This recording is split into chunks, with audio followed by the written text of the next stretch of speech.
It's funny that for as much as you and I separated, you went more the spiritual route, I went more the psychological route. We've kind of converged. We come to the same conclusions. I find that so interesting. Well, like there are some objective truths that you can't get around. And I tell my clients the same thing, and I tell my clients you have to.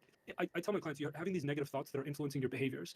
Imagine if you could just get rid of the negative thoughts, right? Just to get to a neutral place. Bro, what kind of positive effect that would have. Now imagine on top of that if you could add positive thoughts, how helpful that would be, how beneficial, how therapeutic it would be. I don't like that word though. Why does it have to be positive thoughts? Why can't you guys say neutral? Neutral is beautiful. No, people say positive. I don't like positive. I like neutral or positive. This is what I'm saying. If you could just remove the negative thoughts, that would have such a therapeutic effect. Now imagine if you could add thoughts that allow you to well, check this out. Check this out.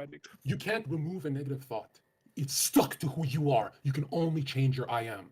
I am no longer battling with those thoughts. That's not how it works. Yes. That's not how it works. Tune the radio by saying, I am a millionaire who's concerned with money. I'm not concerned with this stupid shit. Circle, let me get your opinion on this, okay? Yeah. So when I've worked with clients who've struggled with trauma, typically what happens is that their trauma manifests as intrusive thoughts, right? There's sort of a loop that just plays back, right? It goes from it plays out one scene of the trauma, it gets to the end of that scene, and then the scene plays again. Yeah. So now check this out. What is that scene? It's their I am. It's your show. No, check it out. No, it's your show. But check this out. What is looping in that trauma? It's who they are. That's what's looping. Yeah. But check this out. That who they are is a skin they shedded years ago. It's over. That's not who they are anymore. Like I made up a random quote on Twitter. I liked it. I know some people were like, what the fuck? A lot of people liked it. Some people were like, well, explain it. I said, you are not what happened to you. You are what happened after.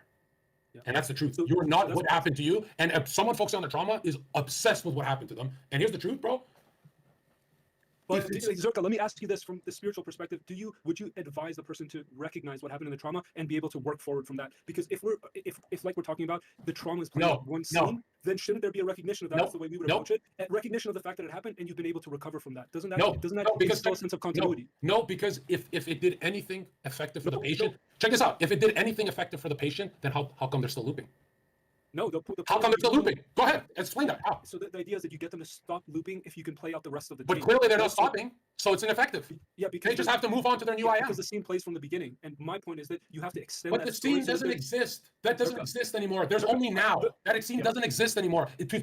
I'll say this. Yes, it's healthy to unpack that trauma. But check it out. If it's been years and you haven't unpacked it, move the fuck on. You don't unpack. Move the fuck on, bro. The way we analyze trauma is that if there's a string representing your life, that string is cut at the point at which you experience trauma. Now, the point is not that you start a new string. The point is that you connect those two strings together. Okay, you're a continuum. Yeah, you're right. Yes, there has to be a sense of continuity. But in order to have that sense of continuity, there has to be a recognition of the fact that there was something traumatic that happened. Right. And movement from that. Check it out. But check it out. An anime character in a new season where he's now not weak, he has a big sword and stuff. He's not talking about when he got his ass kicked last season. He's moved on. He's moved on. Vegeta, if he becomes a Super Saiyan with the androids, and there's no. That's the point. Vegeta doesn't linger. He moves on. But it only makes sense knowing his past. How much he struggled to get to that point with the android. All therapy is focusing on birth and death, never the resurrection. That's the truth. The self needs to go to the next level. He needs to be resurrected. All therapy is let's focus on that death when that girl rejected you. Let's focus on that death. That's progressive therapy. My whole point is that we're trying to connect those strings back together. If you, the way you're describing it, Zherka, that when the string is cut, right? Let's say the string represents the continuity of your life, and that string is cut.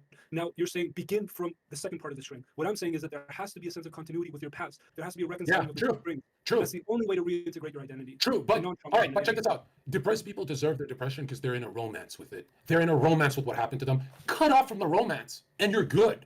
Have you seen those guys who talk about their ex? They're in a romance with her still. And it's like, oh, you're depressed because she left you? Yeah, this happened, that happened. You're so invested that you're in a romance with the breakup part. You're dating her ghost. That's what you're doing. You're dating her ghost. That's what you're doing. There are what we call secondary processes, right? Where the depression, for example, is serving another purpose. Well, hold on. Let me finish. Hold on. Yeah, you're not imagine if I told this guy, okay, you went through a breakup. How would it feel if she was chasing your new I am? How would it feel if she wanted you? He imagines it for a second, lingers in the feeling. As soon as he lingers in the feeling, he goes, I don't want her as much anymore now that I imagined her chasing me. Yeah, now she's going to hit you up. If you can linger in that feeling, if you can go the rest of your life up in your new I am, she's going to hit you up, but so are other businesses. You're going to get random emails to go to the next level. But humans are addicted to the past and the future. They can never be in the moment. Just be it. That's why Nike went popular with just do it. And ask yourself, if the biggest religion for thousands of years named their God Yod He Vav He, which is literally means I am that I am, God is saying, you have to do it, bro. He's not saying you're alone. The Father and I are one, but the Father is greater. Now he's saying everyone's got their cross to bear, which is this body. You're stuck this body, you got that cross to bear. Now he's saying if the Spirit dwelleth within you, just shift your I am. It's just go. And for thousands of years, everyone wrote about this, but I'll tell you this, you cannot teach feeling. That's why in ancient Egyptian times they use symbols, or when they use a dove. What does the dove explain? It explains the feeling of freedom. Because if I was to tell you guys, just feel free. You guys are like, oh, I don't know how to do that. But you use symbolism like a dove, and you go, yo, I felt it for a second. Now hold it for an hour. No, don't hold it. It'll hold you. Linger in the feeling that you have everything you want and you're already free and your face is less ugly. People want to work with you more. That your frequency is just better. And you think of these hoes who have everything they want because they stay in the frequency of positive, or they bounce into neutral, positive, neutral. I'm thinking to myself, if the biggest religion on earth, the God's name is I am. Who can say I am besides the soul? He's saying choose. He's saying choose. You have free will. Choose who you want to be. And people are sitting there and they're like, wait, so every day I have to, in my first thought, your whiteboard in bed should say I am. Blank, whatever. You wake up, your first thought is, who are you going to be that day? But Eden's right, it has to have a continuum of what happened to you. That's what adds the flavor. For some reason, there's no romance if you say, oh, that never happened. Add the continuum, but go to the next level. And what's weird is you cannot cheat the system. So you cannot, I am a millionaire without lingering in the feeling of changing people's lives for the better. That's how a millionaire is usually, that's how most millionaires do it, right? They're not all greedy guys and stuff like that. But now check this out. It is unlimited force of nature and power when you think like this, because you could say, I am a serial killer. And that's it. For that day, not for the rest of the day. It's not a time. It's for as long as you feel it, you are that thing. When I think of when people feel like winners, I am a winner. I think it's 10 minutes a day they linger in that feeling. If the feeling is the qualitative time, not actually the 12 hours of the day, I'm like, oh, the 12 hours a day, the zodiac 12. Oh, it's how long I linger in the feeling. That's why when you're around winners, you feel like a winner for 2 hours because you had dinner with them.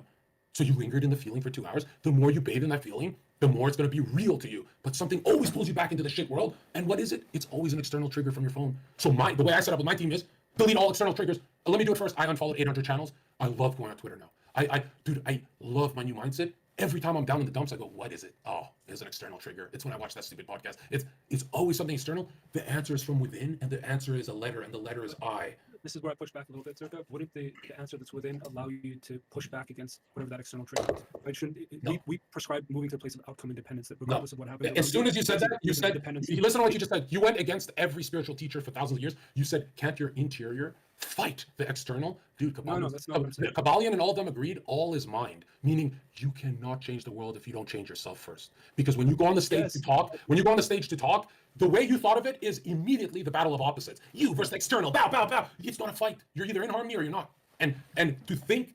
But to the extent that you can make these beliefs a reality, then you're better able to naturally fight them off more authentically, more sincerely. There is no reality. In the Matrix, it says, Neo, in the Matrix, the fucking little child holds this and says, the child says, learn what the Matrix is and what reality is. And then Neo goes, oh, what is? And then he goes, there is no spoon. There is no pencil. There is no, this pencil is only here because I planted a seed that I'm going to talk about this today and use. And here's the crazy thing is,